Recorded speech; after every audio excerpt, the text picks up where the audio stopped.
terminado. Diego, el director de Gestión del Conocimiento y Evaluación de GOIN, con una iniciativa global para jóvenes con oportunidad, y nos acompaña Manuel Rey, que es de Fundación Boca. Manuel es suizo y está en representación de su organización acá en Colombia, también trabajando en sistemas urbanos de alimentación.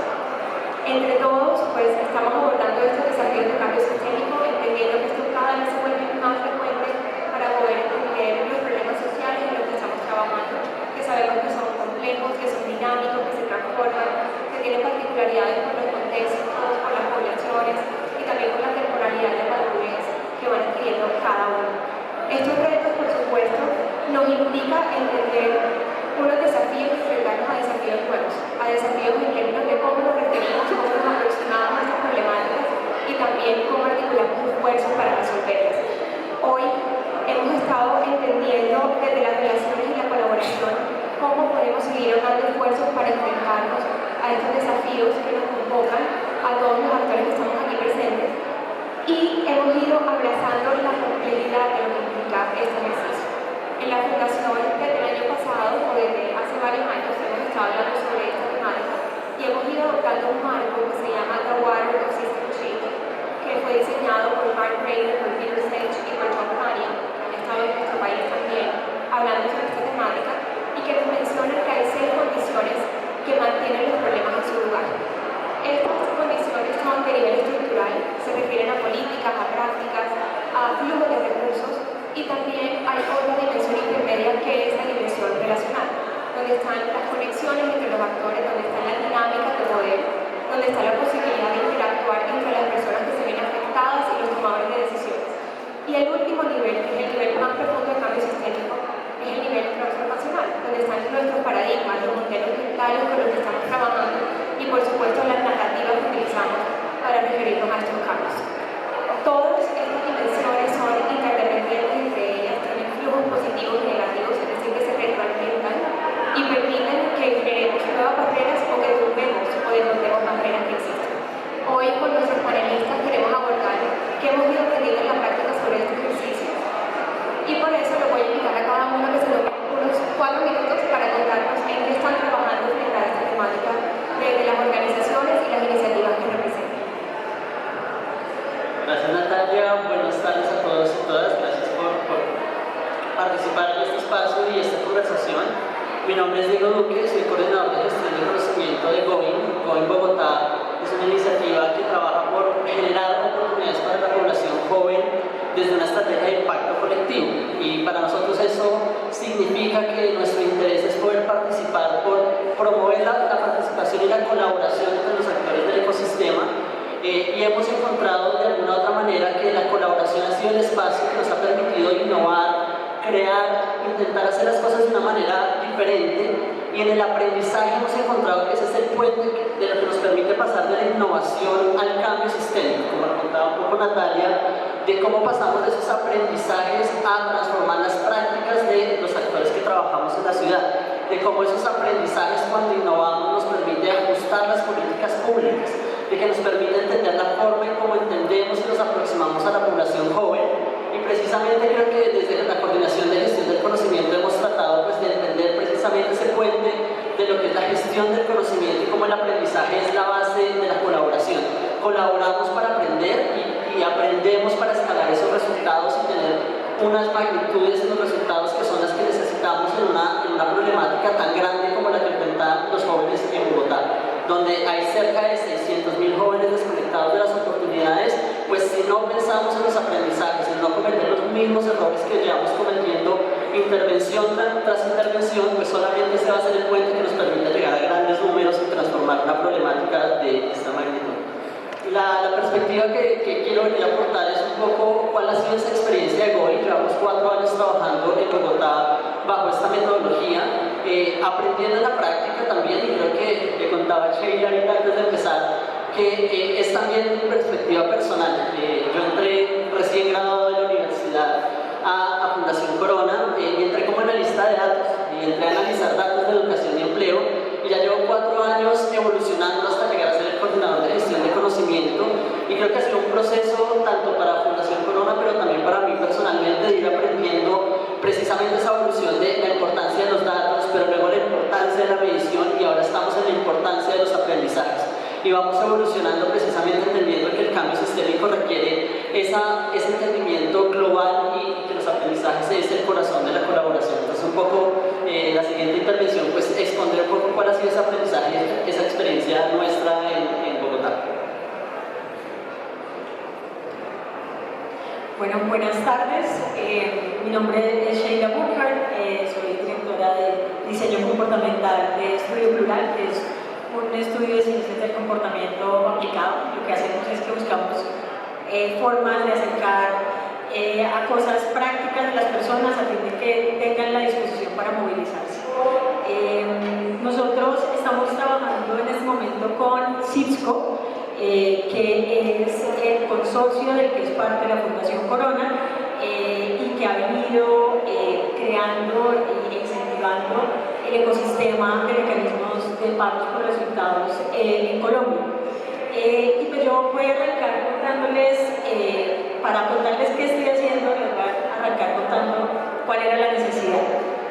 Entonces, por un lado, CIPSCO, la necesidad del equipo CIPSCO era contar, digamos, definir una forma en la que pudieran contar un proceso complejo de más de 9 años, que tiene un montón de capas y en donde queremos poder, por un lado, visualizar, compartir con otras organizaciones lo que hemos hecho, sin sobresimplificarlo, pero de tal forma que sea posible compartirlo en un formato fácil y transportable. Ese era uno de los retos. El segundo, o la segunda necesidad, era que el caso colombiano ha venido siendo un referente en América Latina frente a cómo se pueden aplicar los mecanismos de pagos de resultados en la región. Esto ha llevado a que pues, en distintos escenarios CIPSCO presente y comparte el caso, pero la conversación queda junta porque entonces es un poco bueno, que si yo quiero hacer esto en mi propio contexto, ¿qué es eso que debo hacer? ¿O cuáles son esos pasos que debo seguir para poder trascender de esta intención a la acción? Esas eran las dos necesidades. Entonces, la primera, que era esta tarea de ver cómo contábamos estos 9 años y sus distintas capas, la respondimos diseñando o usando una herramienta de diseño de servicios que se llama el Blueprint. Y lo que hicimos con esto fue que hilamos y visualizamos de forma sistémica la secuencia de momentos y acciones claves de la experiencia CIPSCO en el país. Esta herramienta lo que nos permitió fue reflejar a cada grupo de actor, a sus interacciones, los elementos que fueron habilitadores, pero también aquellos elementos que fueron barreras. Por otro lado, la segunda herramienta, la segunda respuesta, pues fue definir herramientas, aunque suene redundante, que fueran prácticas y accionables. Una cosa importante ahí es que una cosa es contar con un recurso y una cosa es que ese recurso, llámese documento o lo que sea realmente una herramienta para esas organizaciones o grupos de interés que tenemos.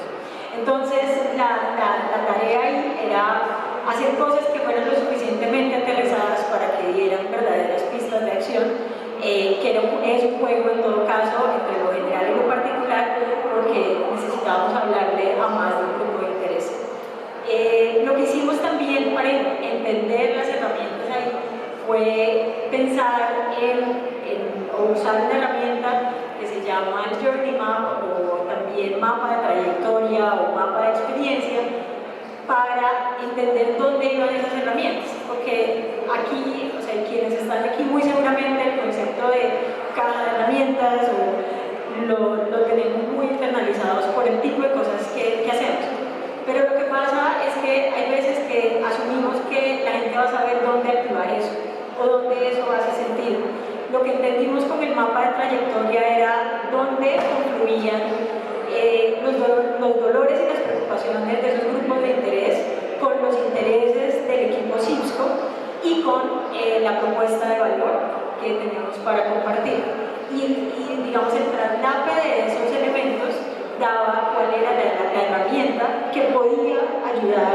a solucionar, facilitar o aliviar esa tarea. Y esto, digamos, ¿para qué? La idea, y con esto cierro el punto de qué es eso que estamos haciendo. Esto es útil, por un lado, para contar con un recurso visual que apoye la tarea de comunicar lo que ha hecho Cisco. Entonces, que es un poco como sacamos de las propias cuerdas de nuestros círculos, nuestras propias cápsulas, eso que hemos aprendido. Por otro lado, posibilitar un grupo un referente, digamos, en los temas comportamentales es muy importante mostrar qué otros lo han hecho y cómo lo han hecho, y por eso también esta herramienta era importante. Y por otro lado, sirve como herramienta de trabajo para tomar decisiones, para pensar en esos aprendizajes del proceso. Bueno, muchísimas gracias por la invitación. Estoy muy agradecido de participar en este panel y compartiendo nuestros aprendizajes frente al el aprendizaje. Quiero empezar con unas pocas palabras sobre la Fundación Bodnar, que es una fundación con sede en Suiza, con el objetivo principal de facilitar iniciativas para el bienestar de los jóvenes en ecosistemas urbanos. Trabajamos en más o menos 15 países y aquí en Colombia estamos comprometidos desde unos pocos años del país con la Fundación Corona como aliado fundamental. Temáticamente trabajamos en diferentes sectores como la salud mental, la educación, sistemas alimentarios urbanos, derechos digitales, entonces es bastante variada. Entonces lo que realmente conecta todas esas iniciativas y todo el trabajo que estamos haciendo es ese enfoque en sistemas, en actuar y pensar en sistemas, que es nuestro compromiso y también el compromiso de nuestros socios. Entonces, desde el punto de vista del monitoreo, de la evaluación y del aprendizaje, así una perspectiva sistémica tiene implicaciones bastante profundas.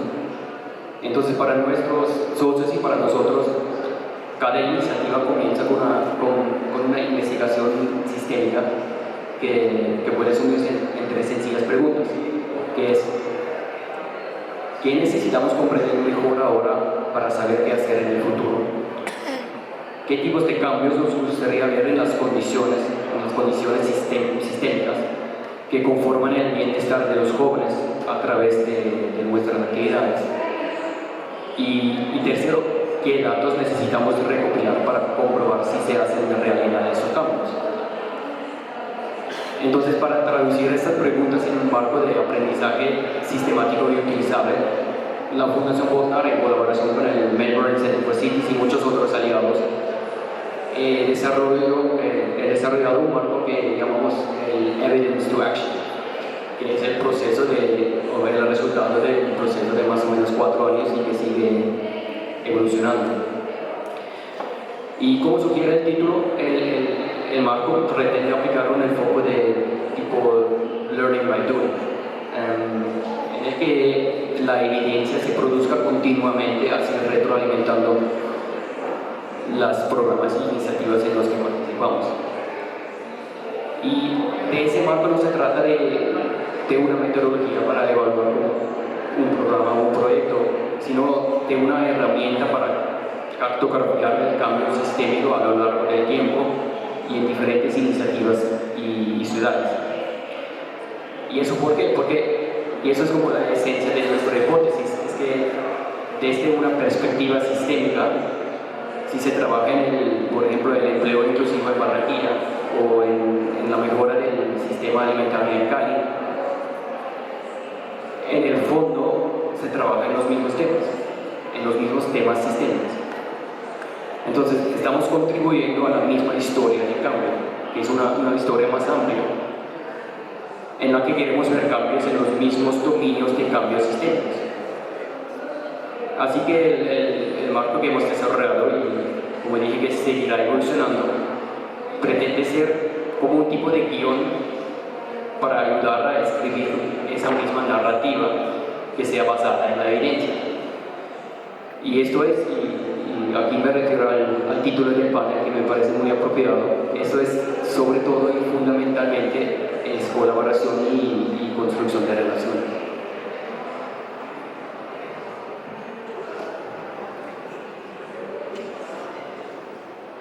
Gracias a los tres por compartir las experiencias de las que están trabajando. Si vemos, en cada uno estamos hablando de niveles de desafíos también diferentes a nivel del sistema. Diego nos mencionaba temas de escala. Sheila habla de cómo organizamos el aprendizaje para poderlo compartir, para poder inspirar a otros, para sacar mucho más esfuerzos. Y Manuel nos está hablando también de los desafíos y que esto también nos implica cambios de paradigmas en la forma de pensar frente a la evaluación tradicional de los ejercicios sociales, que han estado en algunos casos también muy metidas en un rationale de proyectos, y aquí nos estamos metiendo en un mundo completamente diferente. Entonces, ahora voy a hacerle una pregunta particular a cada uno. Diego, a ti que te quisiera preguntar, teniendo claro que Going es un ejercicio de impacto colectivo, que es un ejercicio que está articulando un montón de actores en Bogotá, son más de 38 actores activos en este momento, y que además tiene unos cuerpos de jóvenes que participan en los procesos de toma de decisiones. ¿Cómo estos ejercicios de monitoreo, evaluación y aprendizaje también están al servicio de la profundización de la colaboración? Gracias, Natalia. Sí, efectivamente actualmente Going Bogotá agrega o convoca más de 50 organizaciones públicas, privadas, instituciones de formación, cajas de buscadores de empleo, jóvenes, todos bajo el mismo objetivo: generar oportunidades para la población joven.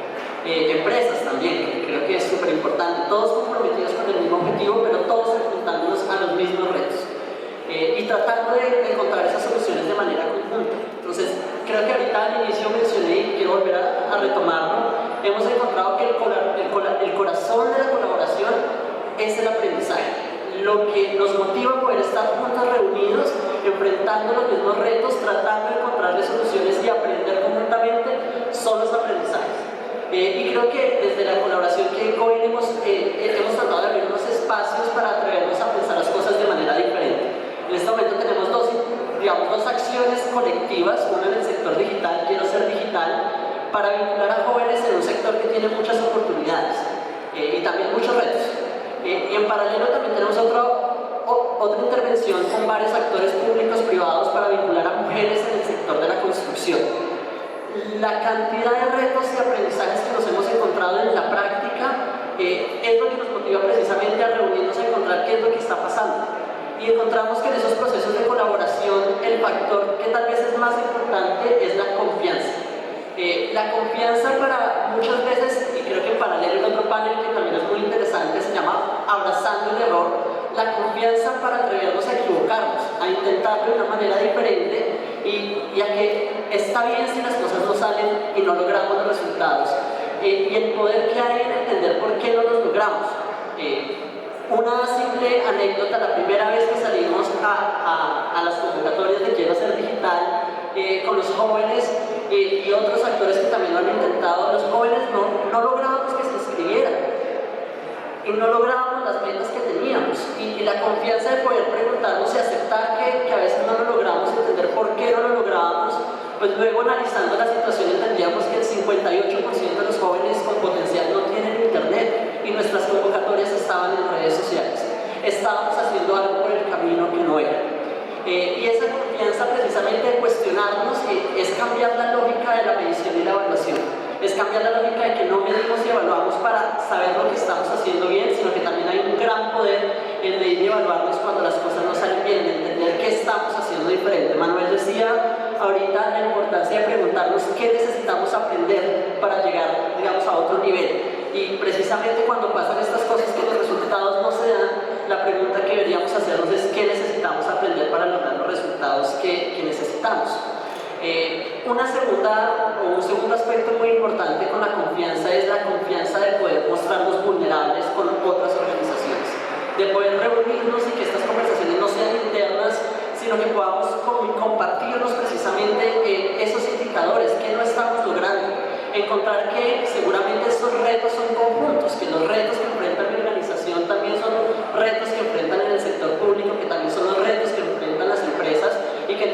permitamos compartir esos aprendizajes.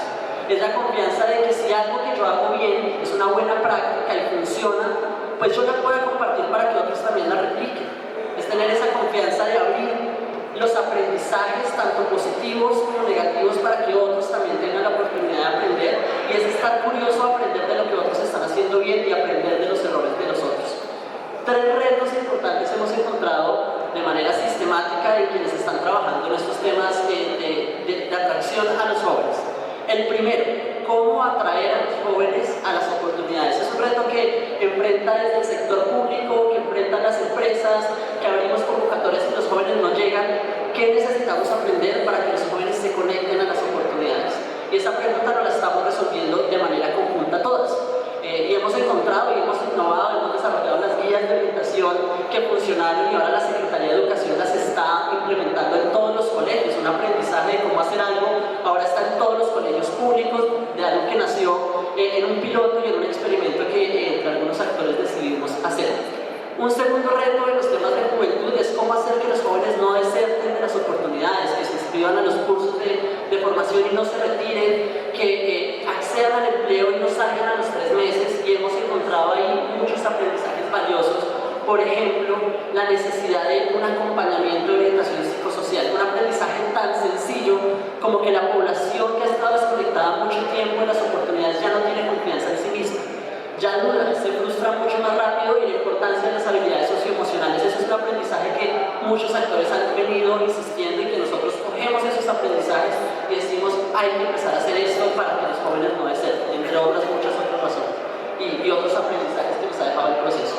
Y por último, muchos retos conjuntos que todos nos enfrentamos de cómo hacemos que los jóvenes se vinculen a las empresas y a las oportunidades laborales, que hay que trabajar con las empresas. De manera anecdótica, Mujeres que Construyen, acabamos de terminar el año pasado la formación de 103 mujeres que se graduaron en la construcción y que empezaron a acceder a oportunidades de empleo en el sector de la construcción.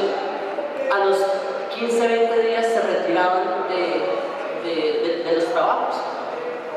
Cambiar el enfoque de la medición y la evaluación podría ser: enfoquémonos en que al menos otras siguen y mostremos los resultados positivos. Cambiar ese enfoque es preguntarnos por qué se están retirando. En entrar cualitativamente, a investigar, a hablar con los jóvenes, nos llevó a entender que las mujeres estaban dedicando 2 horas de transporte para llegar a su trabajo, y la importancia de que los jóvenes consigan sus empleos cerca, en especial las mujeres que tienen unos temas del cuidado, a sus lugares, pues es un tema clave. Eso no se deserta. ¿Qué necesitábamos aprender para no seguir cometiendo los mismos errores? Y esa es la oportunidad, o tal vez lo que hemos ofrecido en GOI, ese espacio para atrevernos a cuestionarnos cuando las cosas no salen bien, a intentar hacer las cosas diferentes y a encontrar soluciones conjuntas que solucionen los retos que todos estamos teniendo en el ecosistema. Y digamos que para nosotros, ya después de 4 años, tener la confianza con los actores de atrevernos a tener esas conversaciones honestas, a entender que la colaboración es mucho más que poner nuestros logos en una foto conjunta, sino que implica profundizar en estas conversaciones, que implica ser honestos y transparentes y compartir esos aprendizajes. Creo que tal vez es como lo que más resaltaría de este proceso que hemos liderado desde GOI Bogotá. Manuel, ahora quisiera preguntarte a ti otro tema que me parece muy importante. En todo este ejercicio de planteamiento también sistémico de Fundación Potter, que como les mencionaba, además es una fundación bastante joven, y es una fundación que se ha atrevido a también ser disruptiva frente a cómo pensamos en el cambio sistémico.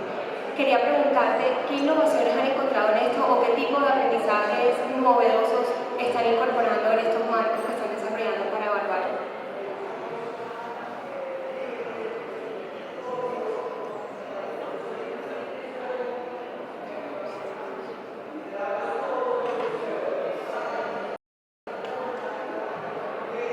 Bueno, entonces les quiero aburrir un poco más del marco que mencioné, que pues en muchos sentidos es un marco que se basa en enfoques y metodologías probadas. Entonces, dentro de la comunidad científica existen normas como crear un buen indicador, existen normas como medir algo según pues, estándares científicos. Entonces, para nosotros la aspiración realmente innovadora del marco y el hecho de todo el trabajo que estamos haciendo y que estamos pilotando es justamente cómo podemos utilizar un marco así para crear relaciones y poder. Entonces, ahora trabajando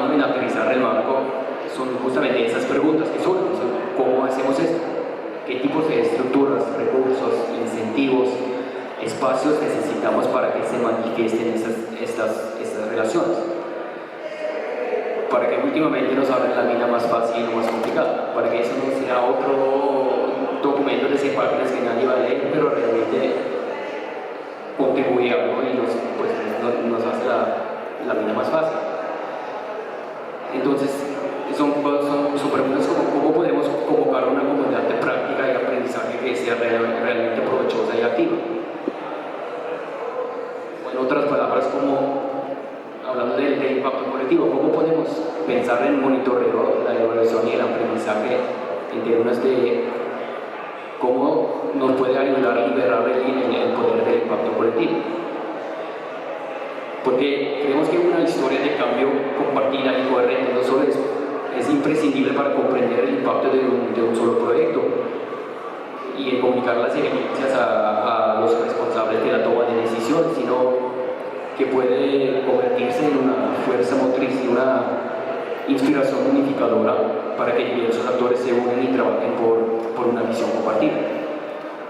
Entonces, para nosotros esto se ha convertido en el centro de atención cuando pensamos en el monitoreo del aprendizaje y la evaluación. Es que no se trata principalmente de nuevas tecnologías y productos innovadores, aunque pueden ser muy importantes, también son muy importantes en nuestro trabajo, sino de los procesos de construcción de relaciones y colaboraciones que sean institucionalizadas en torno a las cosas que aprendemos, sobre las cosas que entendemos que funcionan y sobre las cosas que entendemos que no funcionan. Entonces, otra vez, para nosotros es la pregunta: ¿cuáles son los temas comunes, los retos compartidos y el impacto compartido en los mismos dominios sistémicos de cambio? Hay, por ejemplo, un proyecto de regeneración urbano liderado por jóvenes acá en Bogotá y un proyecto centrado en la salud mental en Medellín. Es que podemos aprender unos de otros para crear la mayor sinergia posible, de modo que no tengamos que empezar siempre de cero, sino que podamos conectar con una historia continua del campo. Entonces, como dijiste, somos una fundación muy joven y eso ha sido como psicoanalista constantemente, pues, de aprendizaje y de innovación, y les invito a todos a seguirnos en este viaje.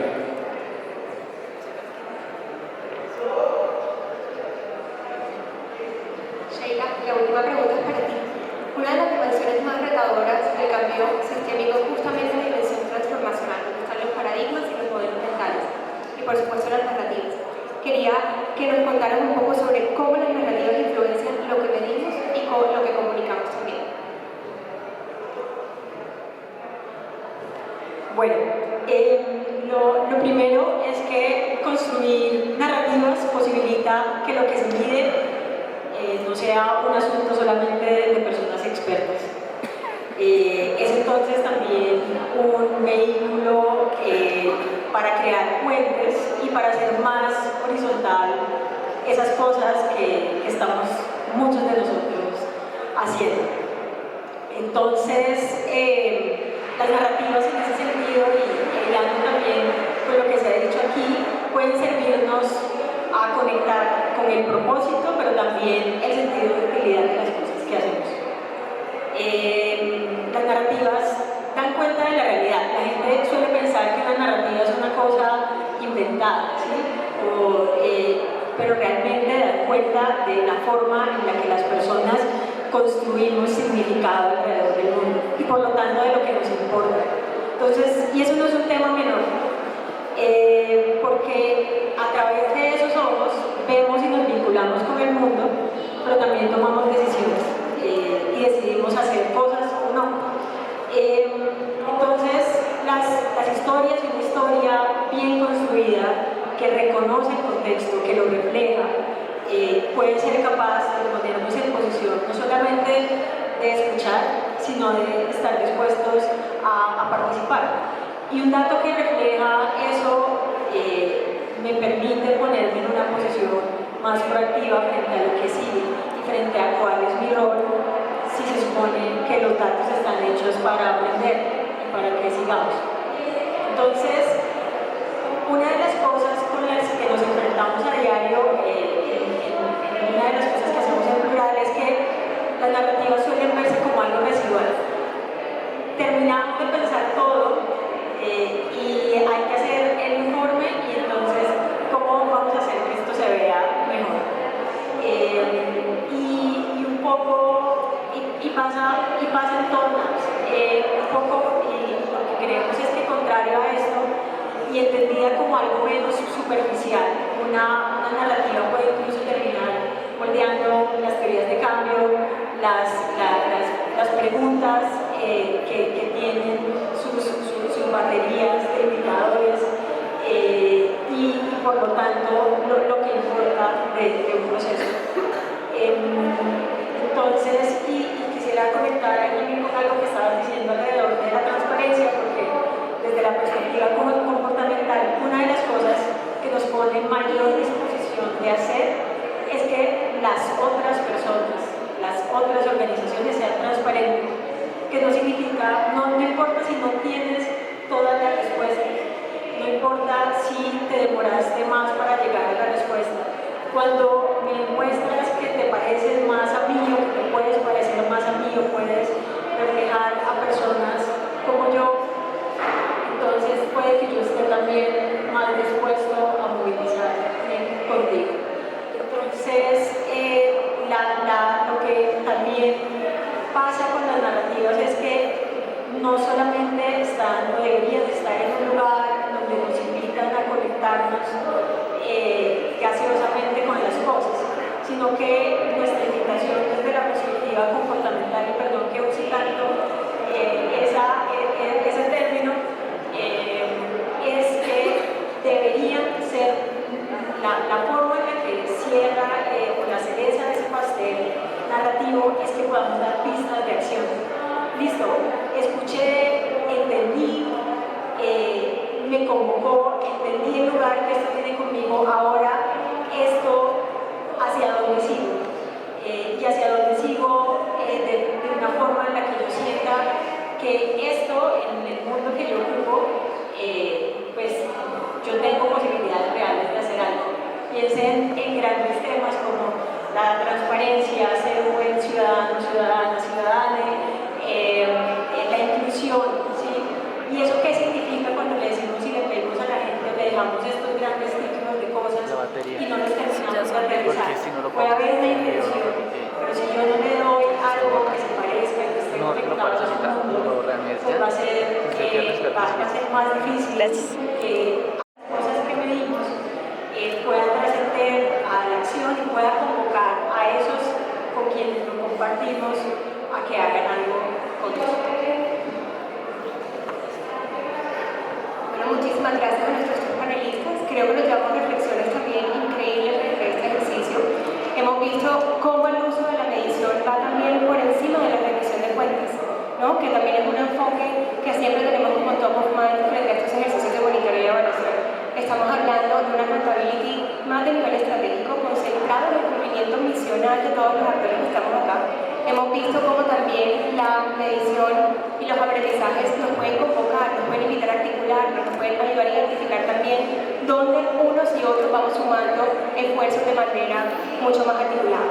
Y también hay un tema muy importante como complementario a la visión de Sheila, que creo que es importante tener presente, y es que aquí también estamos hablando de ejercicios de ética y equidad en el ejercicio de medición. Y esto nos invita a que entendamos esas narrativas también desde la perspectiva de las personas que sufren y que viven la experiencia de las problemáticas que queremos transformar. Entonces, debemos convocar también a estas personas a reflexionar desde el inicio en este ejercicio, porque en últimas el éxito es subjetivo también de las personas. Todo lo que queremos proponer en términos de cambio y la transformación tiene que hacer sentido y tiene que venir también de la expectativa que estas personas tienen para vincularse. Y por eso también en los ejercicios de nuestra Barranquilla, que es la estrategia de Our City en la que participa Bogotá, y el ejercicio de Boeing Bogotá, estos ejercicios invitan a que también los jóvenes tengan una voz mucho más poderosa en todo el ciclo de la iniciativa, escuchándolas, reflexionándolas, teniendo los aprendizajes, pero sobre todo orientándonos para entender cuáles son las narrativas con las que ellos se refieren a sus problemas y a las posibles soluciones. Muchas gracias a todos y los invitamos al primer episodio.